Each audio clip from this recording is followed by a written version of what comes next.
한 주일 동안 건강하게 잘 지내셨죠? 우리가 지난 시간에 하나님이 하시는 사랑에 대해서 같이 나눴습니다. 억울함과 분함을 쌓아두지 않고 또 원함과 앙심을 마음에 품지 않는 것이 하나님이 하시는 사랑이라 그랬습니다. 성경이 참 재밌는 단어를 사용했다 했죠. 우리가 적금을 들어서 그 적금 통장에다가 매달 차곡차곡 저축을 쌓는 것처럼 그렇게 하지 않는다, 해야 되지 않는다 하는 표현을 썼습니다. 그러니까 우리가 살아가면서 당하는 억울한 일, 또 분한 일, 원망할 일, 앙심 품을 일, 그런 일들이 항상 밀려오잖아요. 그것들을 우리가 적금 들듯이 차곡차곡 쌓아놓지 않는 것이 사랑이다, 그렇게 이야기했죠. 그뿐 아니라 하나님이 좋아하시는 것을 들으면 내 마음이 흡족해지고 하나님이 싫어하는 곳에 있으면 내 마음이 불편한 것이 사랑이다 그랬습니다. 그래서 하나님이 마음에 살아 있어서 불의한 것을 즐기지 않고 진리를 즐기는 그런 것이 이제 사랑의 모습이라 했죠. 그래서 살아오면서 우리가 힘들었던 것들을 우리가 마음에 쌓아두지 말자. 나를 힘들게 했던 사람들을 기억하지 말자. 언젠가는 내가 힘이 생기면 갚아주고 말 거야 하는 생각을 이제 접자 그랬습니다. 또 하나님이 좋아하시지 않는 것이라고 여겨지는 것들은 앞뒤를 생각하지 말고 좀 거부하고, 또 하나님이 좋아하실 것이라 여겨지면 무작정 우리가 행동으로 옮겨보자, 그렇게 이야기했습니다. 일평생 그렇게 하자면 힘들 수 있으니까 한 주만이라도 이렇게 해보자 그랬는데 좀 흉내를 내보셨나요? 계좌를 해지하신 분 손 안 들고, 아니 해지 안 하고 계속 가지고 계세요? 가지고 계시면 오늘이라도 돌아가셔서 다 해지하시기를 바랍니다. 사랑장을 좀 더 나누었으면 좋겠지만 이제 다음 주부터 우리가 또 개학이 되기 때문에 성품 하나님과 아는 지식으로 말씀 나눌 것이기 때문에 오늘 일단 사랑장을 마무리하고자 합니다. 8절을 한번 같이 읽어볼까요? 사랑은 언제까지나 떨어지지 아니하되 예언도 패하고 방언도 그치고 지식도 패하리라. 여기 보면 예언하는 것도 스탑, 방언하는 것도 스탑, 지식, 하나님을 아는 지식도 이제 더 이상 필요 없는 날이 온다는 거죠. 이게 세상에 유한한 것과 무한한 것이 있다. 사도 바울이 그렇게 소개하고 있습니다. 그래서 하나님이 이 세상을 마감하는 그날, 혹은 우리가 이 세상을 떠나는 그날이 되면 그날 이후에는 필요 없는 것들이 있고 그날 이후에도 계속 필요한 것들이 있다, 그렇게 이야기하는 거죠. 그것이 사랑이라는 그렇게 이야기하는 거죠. 내가 이 땅을 떠나서도 필요한 것이 사랑.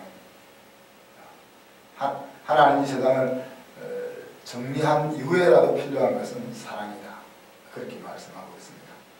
저와 여러분이 사는 세상에 영원한 것을 찾는다는 것은 불가능하죠. 영원한 것이 없기 때문에 그렇습니다. 우리 여기서 제일 젊은 청춘이 누굽니까? 우리 송이가 제일 젊은 것 같은데 저렇게 젊은 청춘도 영원하지 않습니다. 그죠? 저도 언제 이렇게 이 나이가 되었는지 순식간에 어제 대학을 졸업한 것 같은데 이 나이에 와 있는 모습을 보는 거죠. 재물도 영원하지 않습니다. 부자가 3년 가지 못한다, 그런 말이 있잖아요.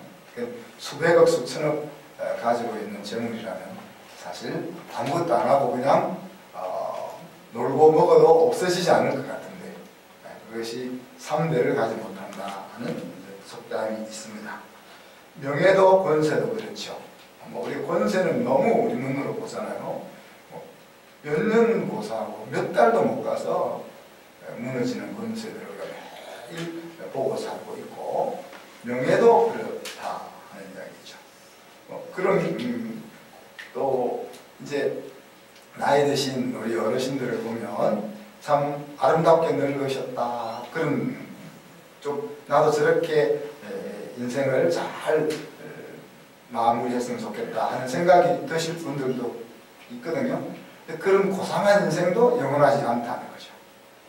또 우리가 너무 힘들고 서럽고 고통스럽고 하는 것도 지나간다는 겁니다. 그것도 역시 영원하지 않고 사랑하는 사람도 결국은 혼자가 되잖아요. 그죠? 같이 동반해가는 그래서 서로 좀 아끼면서 가능하면 혼자 있는 시간을 줄이는 것이 좋겠죠. 저희 집사람은 항상 자기는 나 죽고 나서 최소한 18년을 혼자 살아야 된다. 그럴까 안 같은데 건강으로 치면은 제가 우리 사람도 훨씬 건강하잖아요. 그런데 우리 사람은 이제 자기가 여자라는 이유로 여자 평균 나이가 남자보다 9년 더 살고 또 자기가 나보다 9살 어리니까 18년을 혼자 살아야 된다. 그러고 있는데 하나님 어떻게 할지는 두고 봅니다. 그죠? 같이 이렇게 서로 의지하고 기대면서 같이 갔으면 좋겠는데 어느 순간은 또 혼자여야 하는 그 사랑도 영원하지 않다는 거죠. 심지어 오늘 말씀 보면 예언도 방언도 지식도 영원하지 않다는 겁니다. 하나님의 교회를 세우기 위해서 하나님 놀라운 은사들을 우리에게 주신다 그랬는데 그 놀라운 은사조차도 영원하지 않다 그렇게 말씀하죠. 그렇지만 우리 인생에게 하나님 허락하신 영원한 것이 있다 했습니다. 사랑이라는 것이 영원하다 했고 또 뭐가 또 영원할까요? 우리 찬양팀이 앞에서 열심히 찬양했는데 이 찬양이 영원하다 그래서 제가 알기로는 영원한 것은 이 찬양하는 것과 사랑하는 것밖에 없는 것 같아요. 그래서 우리 연주하시는 분들도 있고 또 노래로 찬양하시는 분들도 있는데 우리 믿는 우리들이 좀 매일 그런 모임이 있었으면 좋겠어요. 지금은 우리가 코로나 때문에 못 모이지만은 노래를 좋아하시는 분들은 그룹이 모여서 매일 그렇게 배짱이처럼 모여서 노래를 부를 수는 없지만은 어느 날 하루는 저녁에 모여서 우리가 다가 나누면서 같이 노래 부르고 또 우리 연주하시는 분들은 또 모여서 또 연주하고 그게 우리가 하나님을 신앙하는 것이 좀 우리에게 하나님 주시는 인생을 좀 재밌게 누리면서 하나님을 섬기게 하셨잖아요. 그죠? 그래서 우리에게 준 그것들을 누리면서 사는 것이 풍복이다 그랬는데 우리가 꼭 쭉 하면서 그렇게만 사는 것이 꼭 신앙은 아니다. 그래서 제가 찬송이 영원하다는 걸 생각할 때 그런 노래 부르는 그룹들이 좀 많이 생겼으면 좋겠어요. 그런데 우리가 사는 세상에서 사랑이 어떻게 작용하는지에 대해서 한번 생각해 보면 사랑이라는 것이 우리가 세웠던 그 목표 지점에 반드시 도달하게 해주는 그런 에너지의 원천이 된다. 그렇게 생각해 볼 수가 있습니다. 그것이 이제 오늘 우리 읽었던 말씀으로 따지자면 모든 것을 믿으며 모든 것을 바라는 사랑의 행동을 통해서 목표 지점에 도달할 수 있도록 우리를 이끌어준다는 거죠. 자, 모든 것을 믿는다. 사랑하는 행동 중에 모든 것을 믿는다는 것은 두 가지 측면이 있습니다. 하나는 하나님에 대해서 모든 것을 신뢰한다는 면이 있고 또 하나는 사람을 향하여 모든 것을 신뢰한다는 측면이 있죠. 먼저 하나님과의 관계에서 믿음에 대해서 우리가 생각해 보면은 우리가 가지고 있는 이 신앙의 기초라는 것이 하나님에 대한 절대적인 믿음에서부터 출발이 되잖아요. 그렇죠? 그래서 히브리서 11장 1절에 보면 믿음은 바라는 것들의 실상이요 보지 못하는 것들의 증거다 그렇게 말합니다. 사실 보이지 않는 것을 보이는 것처럼 붙잡고 살아가는 힘이 믿음이라는 거죠. 실상이 우리 앞에 나타나면 믿음이라는 것은 더 이상 자리할 곳이 없어지는 거예요. 자, 만약에 하나님이 오늘 지금 성경 말씀으로 나타나지 않고 하얀 옷을 입고 이렇게 이 앞에 딱 나타났다고 생각해 보십시오. 그 자리에는 하나님을 향한 믿음이라는 것이 필요가 없습니다. 왜? 실상이 나타났기 때문에. 하나님이 이 자리에 왔음에도 불구하고 하나님에 대해서 신뢰가 안 가는 것은 약간 정신적으로 문제가 있는 거죠. 그죠? 그렇지 않습니까? 우리가 이제 노년을 위해서 적금을 우리가 1억짜리 적금을 들었다 생각해 봅시다. 적금을 들었는데 이제 들고 나서는 그것이 눈에 확 와닿지 않죠. 그죠? 와닿지 않지. 이제 통장으로만 있으니까. 근데 10년이 지나서 이제 그 통장에서 돈을 찾아서 내 손에 딱 쥐고 있어요. 쥐고 있는데도 이것이 실감이 안 나면 이게 약간 정신적으로 이상한 거예요. 실상이 오게 되면 믿음이라는 것은 의미가 없어진다는 거예요. 그래서 마지막 때가 되면 믿음도 패하고 오라는 거예요. 믿음이 필요가 없다는 거예요. 왜? 실상 앞에 나타났는데 더 이상 신뢰라는 것이 의미가 없어진다는 이야기죠. 그래서 하나님을 향한 이 신뢰라는 이 믿음이라는 것이 신앙의 제일 기초가 되는 것이다. 야고보서 2장 17절에 보면 또 행함이 없는 믿음은 죽은 그 자체가 죽은 것이라 그랬잖아요. 그래서 하나님을 향해서 그런 보이지 않는 것을 보이는 것처럼 땡겨서 설 수 있는 그런 믿음이 있다면은 그것은 어떻게 된다는 이야기입니다. 실제 생활 속에서 그와 같은 모습이 반영되어진다 하는 이야기죠. 그래서 내가 내 마음속에 있는 이 믿음이 내가 어떤 상황 속에서 행하는 그 행동으로 증명되어지는 거죠. 우리가 나는 믿음이 있습니다라고 외친다고 해서 믿음이 있는 것이 아니고 내가 발을 딛고 있는 걸음걸이를 보면 믿음이 어느 정도냐 하는 것들이 나타나는 것이죠. 요한복음 5장 4절에 보면 대저 하나님께로서 난 자마다 세상을 이긴다 그랬는데 세상을 이기면 이것이 곧 우리의 믿음이다 그렇게 말씀합니다. 세상을 이렇게 우리가 총 들고 싸워 이긴다는 것이 아니고 여기서는 극복한다는 이야기죠. 세상 가치는 끊임없이 우리를 유혹하잖아요. 우리를 공격하잖아요. 그래서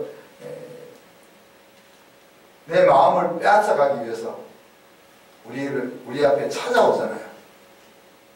그리고 많은 사람들이 그 세상 가치 속에 살고 있으니까 우리가 하나님 나라 가치로 발걸음을 계속 유지하려고 하면은 계속 마음에 불안함과 두려움이 있는 거죠. 내가 바른 길로 가고 있어도 우리가 그렇게 얘기하는데 내가 지금 내 가는 길이 맞는데 옆에 길로 사람들이 많이 가고 있고 내가 가는 길로는 사람들이 안 가고 있으면은 내가 가고 있는 이 길이 맞는지 우리가 자꾸 의심이 들잖아요. 그런 것처럼 세상 가치 속에 대부분의 사람들이 살아가고 있으니까 우리가 하나님 나라 가치로 가는 것이 맞다 하는 것을 알면서도 계속 우리가 공격을 받고 유혹을 받는 거죠. 그런데 그 공격과 유혹 앞에서 우리의 마음을 지켜내고 그것을 넉넉히 감당해낼 수 있는 힘이 믿음이다. 그렇게 지금 예수님이 말씀하시는 거죠. 하박국서 2장 4절에 보면 너희는 오직 믿음으로 말미암아 살리라 그렇게 이야기했습니다. 여기서 믿음으로 말미암아 살리라 하는 말은 믿음으로 하나님 앞에 살리라 하는 의미가 있고 믿음으로 하나님 앞에 사는 삶을 살아내리라 하는 측면이 있는 겁니다. 믿음으로 하나님 앞에 살리라는 말은 우리가 하나님 앞에서 생명을 얻는 죄 용서를 받는 하나님의 자녀가 되는 그 길은 믿음밖에 없다는 이야기고 하나님의 자녀가 되어서 하나님의 자녀로 살아갈 수 있는 그 힘도 믿음밖에 없다는 이야기입니다. 그래서 하나님을 믿는 사람들의 생활의 원리는 믿음이다 하는 이야기죠. 갈라디아서 3장 6절에 보면 아브라함이 하나님을 믿음에 하나님이 그것을 그에게 의로 정하셨다 하는 표현을 하고 있습니다. 아브라함이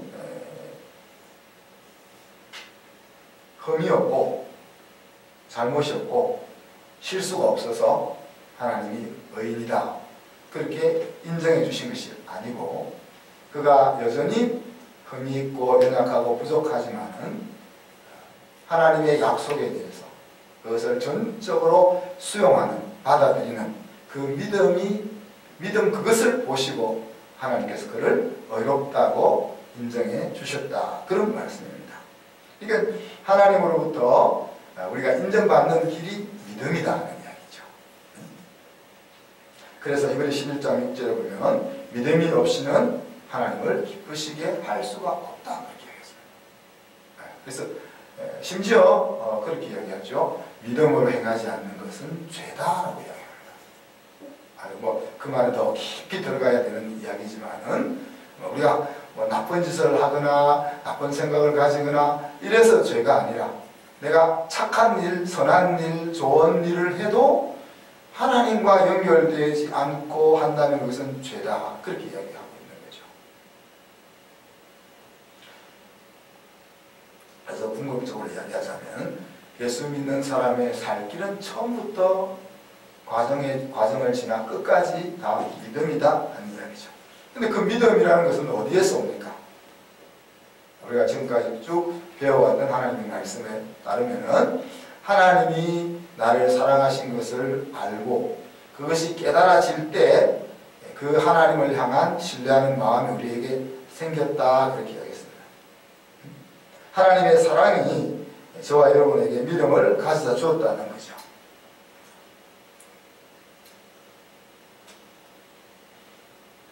그런데 그 하나님을 신뢰하고자 하는 마음을 먹는 것조차도 에베소서에서는 하나님의 은혜다 그렇게 이야기합니다.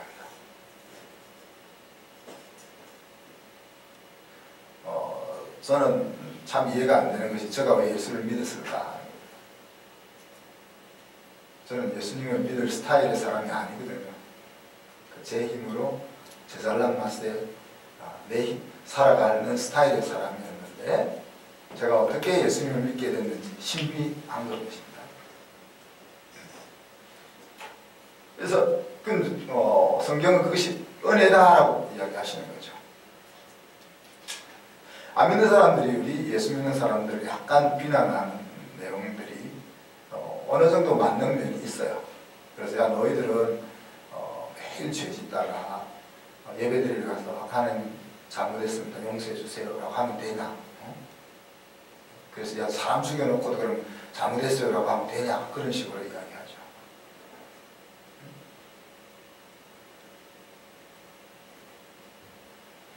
또 자기 마음대로 살다가 하나님 앞에 가서 잘못했어요.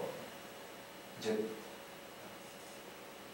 죽기 전까지 자기 하고 싶은 대로 살다가 죽기 전에 제가 잘못했어요. 하나님 믿을게요. 그래서 천국 간다. 그게 말이 되냐? 참 말이 안 되는 것 같아요. 말이 안 되는 건데 이 논리적으로는 말이 안 되는데 사실적으로는 또 말이 돼요.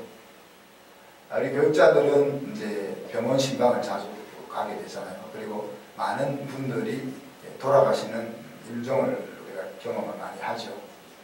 그리고 특히 이제 돌아가실 때까지 이제 예수님을 영접하지 않고 이제 계실 경우에 우리가 복음을 전하지 않습니까? 그러면 이제 믿는 자녀들이 제일 안타까워하는 것이 우리 엄마 아빠가 돌아가시기 전이라도 믿음의 자리에 들어갔으면 좋겠다 하는 거잖아요. 그러면 사실 우리 부모님들이 자녀를 얼마나 아끼고 사랑해요. 그러면은 하나님을 진짜 안 믿더라도 아들, 딸이 엄마, 아빠 이제 돌아가시기 전에 예수님 믿고 구원 받아 천국 가서 같이 만나야지 그렇게 말하면은 안 믿어지더라도 그래 알았다 너 그렇게 마음 편하게 내가 믿을게 그럴 수 있잖아요. 돈 드는 것도 아니고 그런데 굳이 안 그러시는 분들이 많다는 거예요. 그렇지 않습니까? 이제 젊어서 같으면 자기가 펼쳐나가야 될 길도 있고 또 힘도 있고 그래서 야 무슨 소리 그렇게 말할 수 있겠지만 이제 힘도 없고 돌아가실 날이 얼마 안 남았어. 그러면 이제 인생을 접는 마당에 그 내가 믿어줄게 그 말을 왜 못하냐 하는 거야. 근데 그게 안 된다는 이야기죠. 우리 생각에는 그래 내가 믿어줄게 얼마든지 할 수 있을 것 같은데 안 된다는 거죠. 그래서 그 성령으로 아니면은 예수를 주라 말할 수 없다, 고백할 수 없다 그러잖아요. 그래서 이 믿음이라는 것도 사실 하나님이 은혜로 우리에게 주어진 것이다. 하나님의 사랑이 우리에게 믿음의 길을 열어주고 그 사랑을 우리가 깨닫게 될 때 우리는 믿음의 길로 실제 우리 발걸음을 들어가게 된다 하는 이야기입니다. 그래서 하나님의 사랑을 가지고 있는 성도는 하나님의 말씀에 대해서 절대적인 신뢰를 우리가 가지게 되는 것이고요. 또 더 나아가서는 하나님 앞에 내 인생을 온전하게 의탁하게 되는 겁니다. 그래서 우리가 하나님을 향하여 우리가 하나님을 사랑한다면 하나님을 전폭적으로 믿으며 이렇게 표현이 되는 거죠. 자, 제가 성경을 뭐 몇십 번 안 읽었겠습니까? 그냥 읽은 것도 아니고 또 연구하면서 읽었지 않겠습니까? 그런데도 볼 때마다 전부 다 새롭다고 할 수는 없고 볼 때마다 새로운 것들이 나오거든요. 네. 똑같은 본문을 가지고 여러 번 설교를 해도 설교할 때마다 다른 말씀들이 나오잖아요. 그죠? 그러면 하나님을 아직도 모르는 부분이 너무 많은 거죠. 하나님을 모르는 부분이 너무 많고 성경에 대해서 온전하게 이해가 되지 않는 부분이 너무 많다는 거죠. 그렇다고 해서 제가 하나님을 전적으로 모든 것을 믿으며 라고 말할 수 없냐? 그건 아니다 말이에요. 다 하나님에 대해서 이해하지 못하고 하나님에 대해서 모름에도 불구하고 하나님을 향하여 모든 것을 믿으며 라고 말을 할 수 있다는 이야기죠. 그러면 그것이 우리가 맹목적으로 모르면서 믿는 맹목적으로 믿는 맹신이라고 우리가 말할 수 있겠나요? 그건 또 아닌 거예요. 왜 그런가 하면 하나님의 사랑을 우리가 경험했기 때문에 하나님이 사실 온 세상보다도 더 중요한 장신의 아들을 나를 위해서 주셨다면 그러면 그 하나님을 향하여 내가 전폭적으로 신뢰할 수 있다는 이야기죠. 그래서 내가 아직 하나님에 대해서 이해가 되지 않습니다 라고는 우리가 말할 수 있지만은 하나님에 대해서 전적으로 모든 것을 믿지 않습니다 라고는 말하지 않는다는 이야기죠.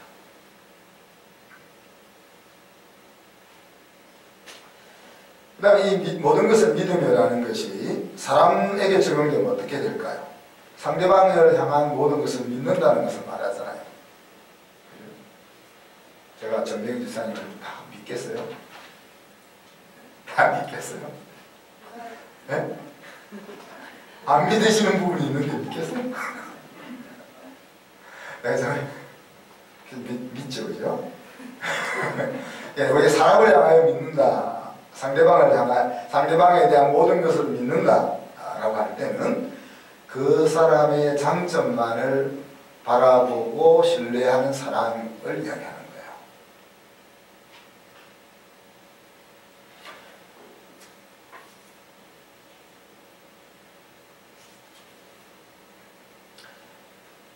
우리가 이제 특히 이제 신앙 교육에 대해서 올해는 특히 중요하게 생각하는 해잖아요.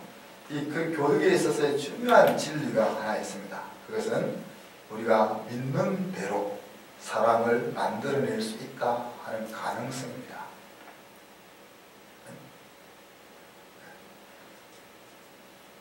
내가 우리 아이들을 바라보면서 이 아이는 이런 사람이 될 거야, 되게 할 거야 라고 믿고 그 믿는 마음을 접지 않고 계속 간다면은 그런 아이가 될 수 있다는 가능성을 붙잡는다는 이야기예요. 말이 너무 좀 어렵습니까?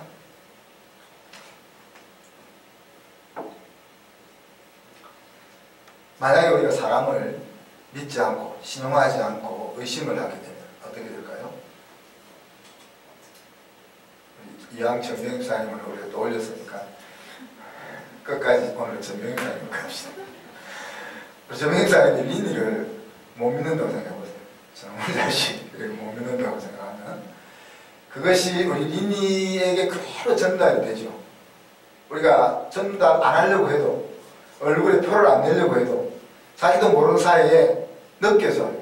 물론 하루 이틀은 안 느껴지겠지만 같이 계속 살다 보면 우리 엄마가 나를 못 믿고 핸드폰 붙여가지고 나를 감시하고 뭐 이게 느껴진단 말이에요. 그러면 린이는 어떻게 되겠어요? 그래, 엄마가 나를 못 믿는데 뭐 나 엄마가 못 믿는 대로 내가 행동하지. 그렇게 나가게 된다는 이야기예요. 그래서 나중에 가면은 진짜 믿지 못할 아이로 변화되어 있게 된다는 이야기죠. 반대로 우리 정명사님이 린이에 대해서 야, 엄마가 그 옛날엔 잘못 봤어. 너가 그런 애가 아니고 정말 이런 애였구나. 쇼로 그러는 게 아니고 정말 마음이 바뀌어가지고 이제 그런 눈으로 바라보기 시작하면 처음에는 야, 우리 엄마가 정신 나가나 보다. 어머니 평상시대로 하세요. 그렇게 하겠지만은 계속 정신 나간 일을 계속 하다 보면 아, 저기 정신 나간 것이 아니고 제대로 정신이 돌아왔구나 생각해서 이제 자기가 엄마 앞에서 그런 사람으로 행동하려고 자꾸 움직이게 된다는 이야기죠. 다 그렇다는 건 아니고 우리 이 사람이 자기에 대해서 명예심을 잃지 않으려고 하는 그런 자세를 가지고 있는 한에서는 그렇게 된다는 이야기죠. 미국의 럭비 학교의 교장이 이제 아놀드라는 교장이 새로 부임을 했습니다. 지난 주간에 보면 우리 국가대표 그러니까 감독 중에서 철인 3종 감독 이제 선수를 폭력하고 그래가지고 선수가 너무 견디기 힘들어서 죽었다는 안타까운 일이 있었죠. 그 일에 선고하는 공판이 있었습니다. 그래서 코치는 7년, 그 다음에 그 상담하시는 그분은 8년, 그리고 선배는 4년, 이런 식으로 실제 실형을 다 받았죠. 이제 실력을 향상을 시켜야 되는데 사실 말로 해가지고는 말을 잘 안 듣게 되잖아요. 그리고 철인 3종 경기 같은 건 얼마나 힘든 경기입니까? 그럼 그 경기력을 끌어올리기 위해서는 이제 그 매라든지 또 쌍욕이라든지 아주 인신한 모욕이라든지 그런 것들이 이제 과거라고 할 거 없이 벌써 몇 년 전까지만 해도 이제 우리나라 많이 만연했잖아요. 지금은 뭐 많이 없어졌다 하지만은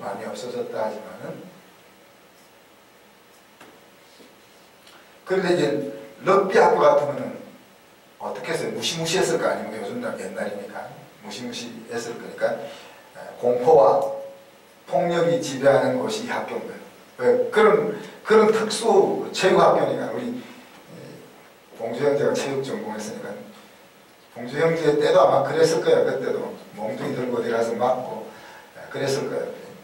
그런 세계 속에 이제 새로운 교장이 딱 부임해가지고 야, 이제 나는 너희들을 다르게 지도하겠다 이렇게 선언을 한 거예요. 자, 너희는 자유다 앞으로. 하지만 최소한의 채찍만 내가 사용할 거다. 그리고 모든 건 자유다. 그렇지만 자유를 주는 만큼 너희들이 책임을 져야 한다. 너희들은 신사다. 나는 너희들에게 많은 일을 맡길 것이고 너희들의 그 자존심에 내가 기대를 건다. 이렇게 이제 훈시를 딱 한 거예요. 그럼 그 아이들이 믿었겠어요? 안 믿지 당연히. 교장선생님이 새로 부임해가지고 우리를 잡기 위해서 저런 식으로 우리를 꼬시는구나 이렇게 생각하고 옛날 하듯이 자기들 하듯이 눈치 보고 속이고 거짓말하고 이렇게 핑계대고 계속 그렇게 행동을 하는 거예요. 그런데 이 새로 오신 교장선생님은 애들이 이제 계속 핑계대고 거짓말하고 뭐 이러는데도 그대로 다 받아주는 거예요. 야 너희들이 그렇다면 그런 거겠지 그러면서 다 받아주는 거예요. 근데 그 시간이 이제 쭉 지나가니까 아이들의 생각이 변화가 일어나요. 야 우리 교장선생님 앞에서 더 이상 이제 속이지 말자. 우리가 말하는 대로 그냥 그대로 다 받아버리니까 진짜 우리가 이렇게 해서는 안 되겠다 하는 생각이 들어온 거예요. 사실 그런데 이런 생각이 그냥 잘 드는 건 아니고 어떤 경우는 한 학기 걸려서 이런 생각이 들 수도 있고 어떤 경우는 10년이 지나도 그런 생각이 안 들 수도 있겠죠. 그죠?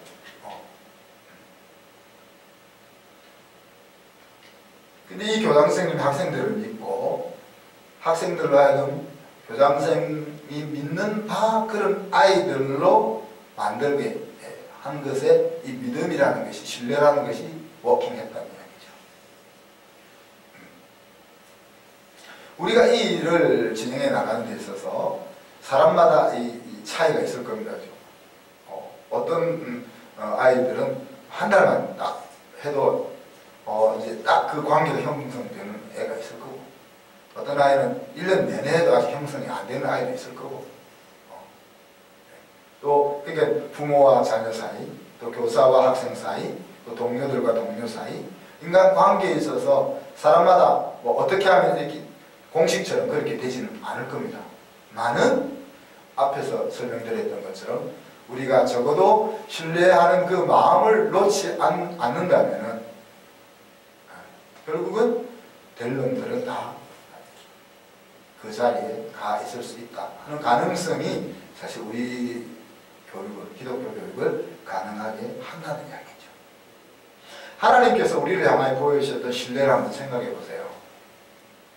아담과 하와, 하나님을 반역했던 아담과 하와에 대해서 하나님이 어떻게 신뢰를 주셨는지, 동생을 죽여버렸던 그 가인을 향하여 하나님이 어떻게 대해주셨는지, 하나님에게까지 자기의 힘을 과시해 보려고 바벨탑을 쌓았던 인간들을 어떻게 하나님이 다시 살 기회를 주셨는지, 수없이 많은 선지자들을 보내서 경고하지만 그 경고를 듣지 않고 자기 길을 계속 가는 이스라엘 백성들을 향해서 하나님이 어떻게 신뢰를 계속 주셨는지, 예수님을 보내셨음에도 불구하고 예수님의 말까지도 듣지 않는 사람들을 향해서 하나님이 어떻게 하셨는지,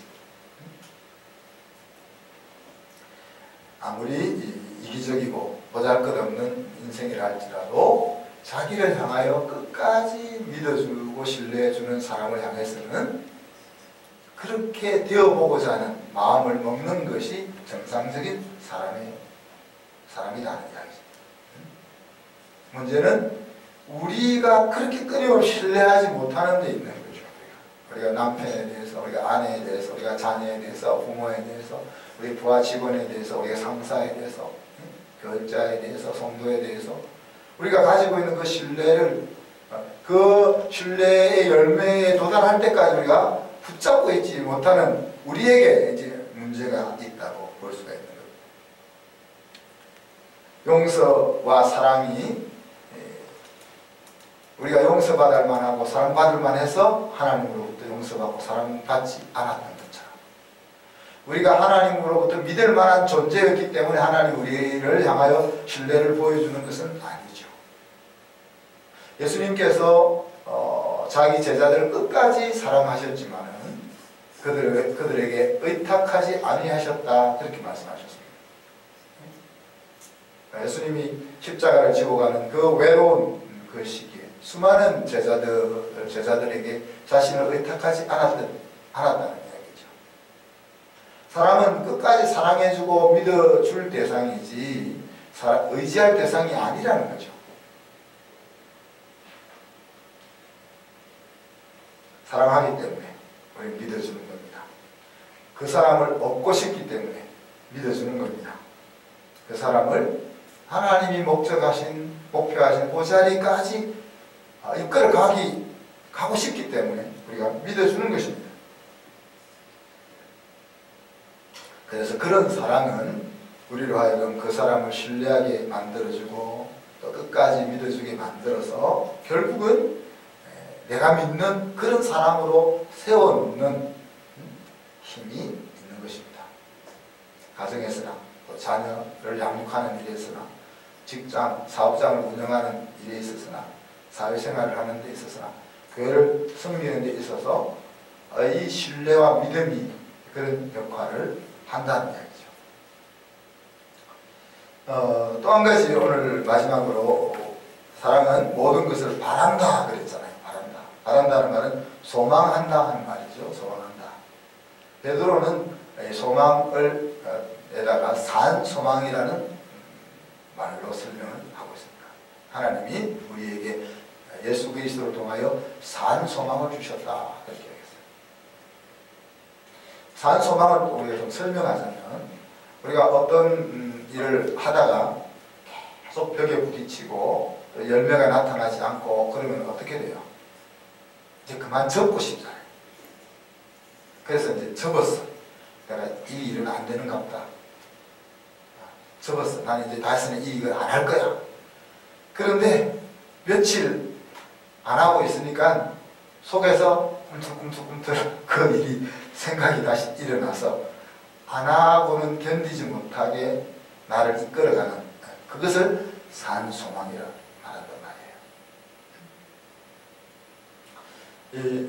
우리가 예수 그리스도 안에서 산 소망을 가짐으로 인해 가지고 사물의 밝은 면을 보면서 실망하지 않는 이런 이제 정신을 우리가 가지는 거죠. 기대한다는 이야기입니다.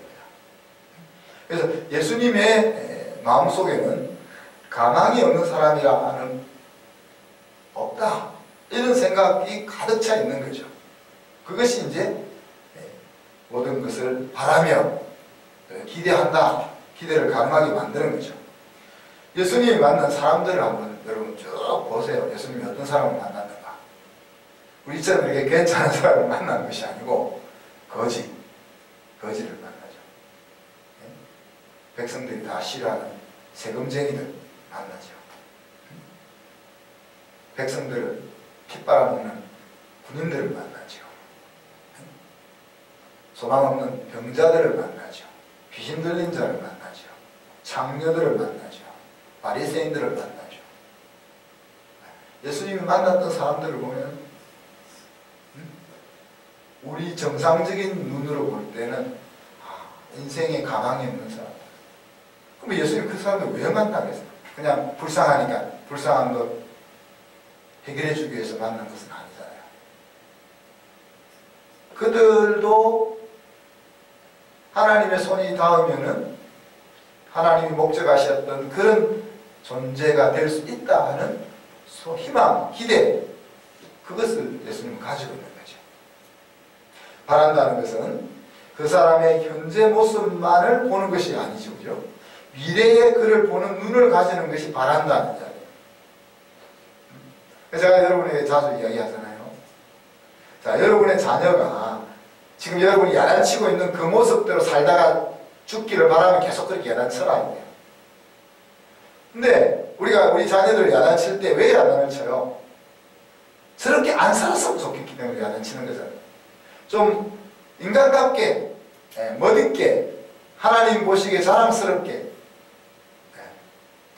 그런 모습으로 자라가게 하기 위해서 야단을 치잖아요. 애들이 그걸 못 깨닫지만. 그런데 우리의 의도와는 달리, 우리가 그렇게 야단치는 우리의 의도와는 달리 아이들은 엉뚱한 곳으로 가게 되는 거죠. 그래서 여러분이 야단치는 모습대로 우리 아이가 되기를 바라면 계속 그렇게 야단치면 되는데 그게 아니라면 여러분이 원하는 그 모습으로 바라봐 주라는 거예요. 그리고 현재 모습을 보는 것이 아니라 하나님의 손이 닿아서 변화되었을 때 이 아이의 모습을 바라봐 주는 거죠.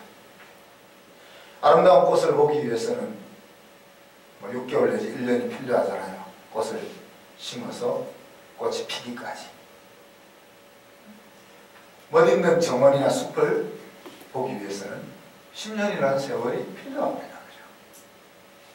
그런데 훌륭한 사람을 보기를 원한다면 30년, 50년이 필요하다는 이야기죠. 그 30년, 50년을 바라봐주는 눈이 필요하다는 게 우리가, 그것이 사랑은 기다린다는 의미라는 거예요. 자, 오네시모를 바라보는 바울의 눈은 어땠습니까?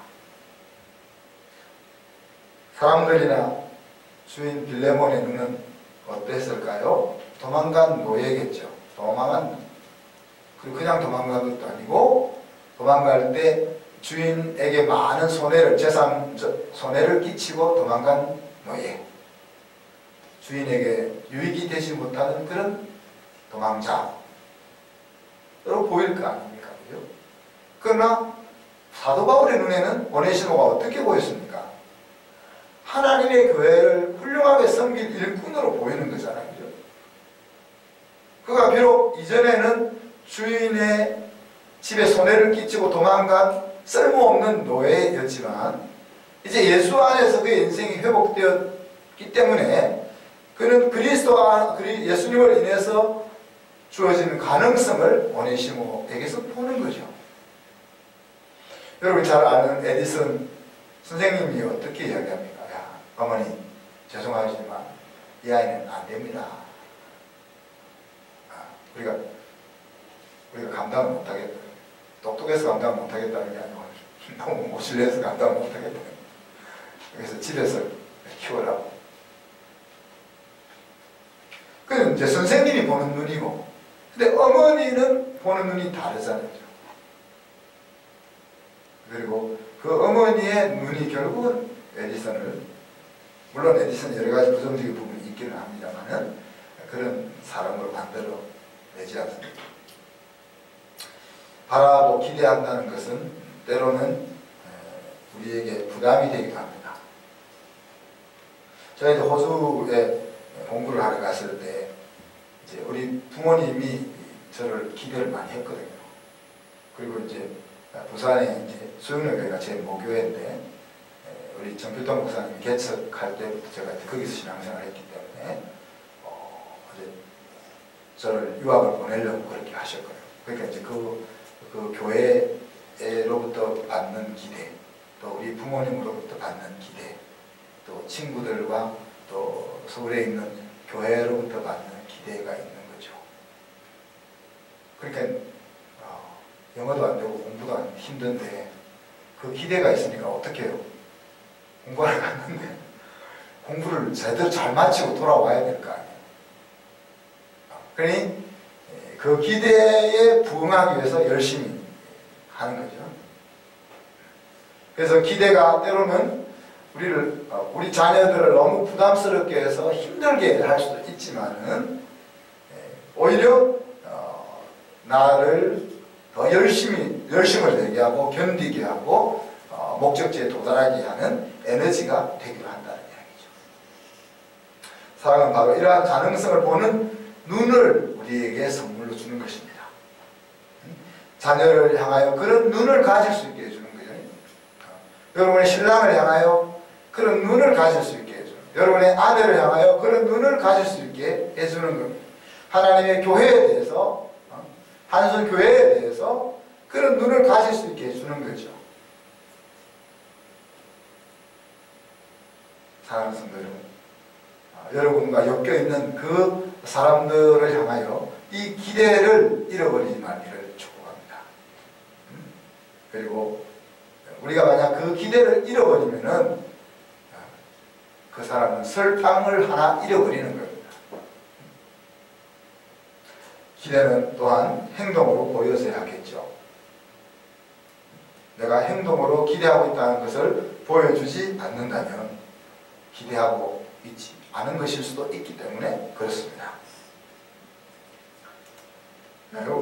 우리는 세상에 한 번밖에 없었던 교회, 사도행전에 있었던 그 잠깐 있었던 교회, 서로 가진 것이 다르고 지식이 다르고 능력이 다르지만 다르다고 해서 다르게 바라보지 않고 예수 안에서 다 품어주고 용납해주고 하던 그 잠시 있었던 그 교회, 그 교회가 이 땅에 다시 있었으면 좋겠다 하는 하나님의 기대에 부응해서 우리 한숨교회가 이곳에 시작된 겁니다. 5명으로, 그리고 한두 달 있어서 한 12명으로 이렇게 모이게, 그런 기대 때문에 이 교회가 생긴 겁니다.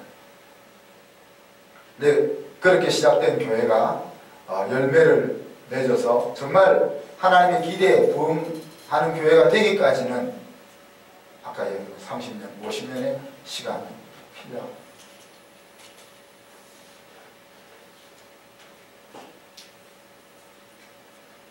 그런데 그 과정 속에 오늘 하나님 말씀하시는 믿어주고 끝까지 바라보아주는, 기대하는 그 모습이 있어야 그 열매가 맺을 수 있다 하는 이야기입니다. 아무쪼록 우리가 그리스도의 사랑을 받은 자로서 믿어주고 기대하는 모습이 저와 여러분의 삶 가운데 넘쳐나기를 바랍니다. 자녀들과의 관계 속에서, 또 가족들과의 관계 속에서, 직장과 교회 속에서 그런 것들이 넘칠 수 있기를 바랍니다. 그래서 우리가 궁극적으로 얻고 싶은 그 사랑, 얻고 싶은 그 교회, 그 열매를 거둘 수 있기를 바랍니다. 그 사랑의 행동의 뿌리에는 우리가 이해할 수 없는 크신 예수 그리스도의 사랑이 우리 마음속에 있는 겁니다. 그 예수 그리스도의 사랑이 우리의 마음속에 크게 자리해서 우리 눈앞에 나타나고 있는 여러 가지 부정적이고 비합리적이고 또 힘들게 하는 그런 부분들 가운데서도 믿어주고 또 기다려주는 그런 사랑이 넘치기를 주님의 이름으로 축복합니다. 제가 말씀 생각하면서 같이 한번 기도합시다. 하나님의 이 놀라운 사랑, 믿어주고 또 바라봐주고 기대해주는 이 사랑을 따라서 실천하는 한 주가 될 수 있게 해주시옵소서. 같이 한번 기도하겠습니다.